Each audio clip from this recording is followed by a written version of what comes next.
Welcome to PropTax Tutorials. I'm David LeVan. Today we're going to talk about obsolescence.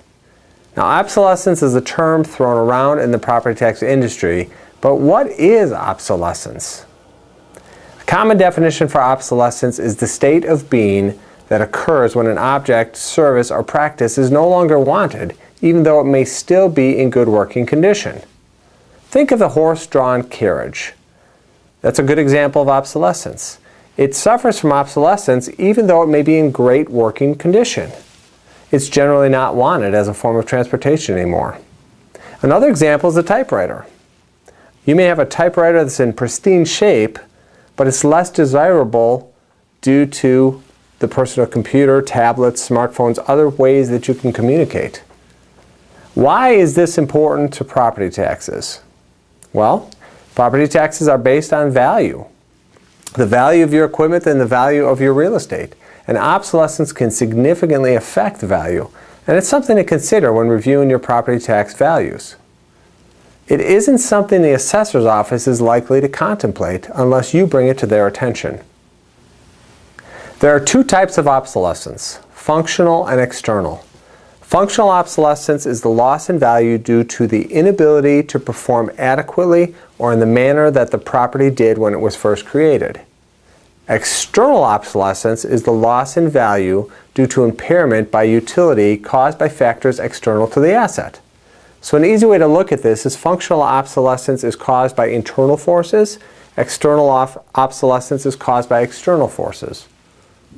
Let me give you some examples of functional obsolescence in the real world.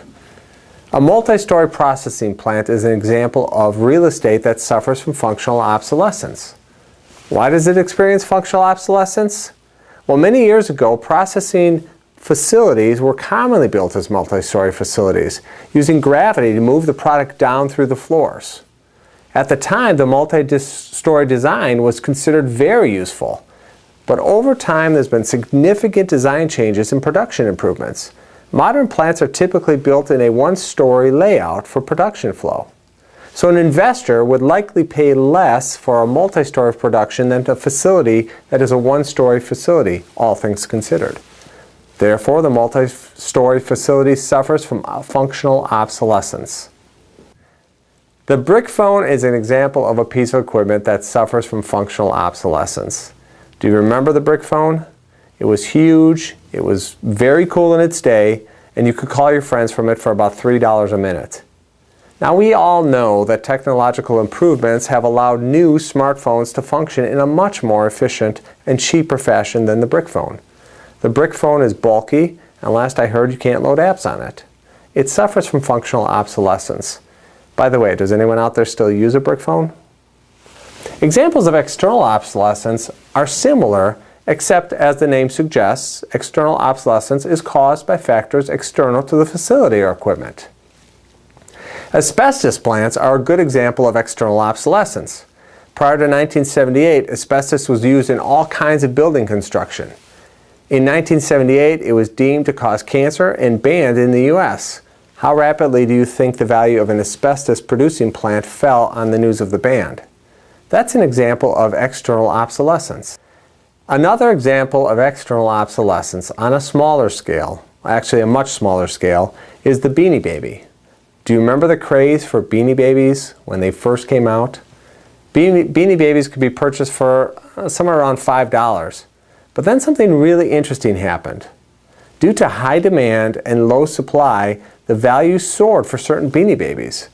Do you remember Princess Di or Peanut the elephant? They became extremely rare and people paid hundreds of dollars for them. In fact, I know people who were investing in them. And then what happened? Demand fell and supply soared, and they were all worth about $5 again. An example of external obsolescence. The concept of obsolescence is important in determining value for property tax purposes. If your equipment or real estate is suffering from obsolescence, it should probably result in a lower value and subsequently lower property tax bill. The steps to accomplish this are identifying, quantifying, and reporting obsolescence. We'll cover these in future PropTax tutorials. Thanks for watching PropTax Tutorials, one of the many ways Advantax is demystifying property taxes.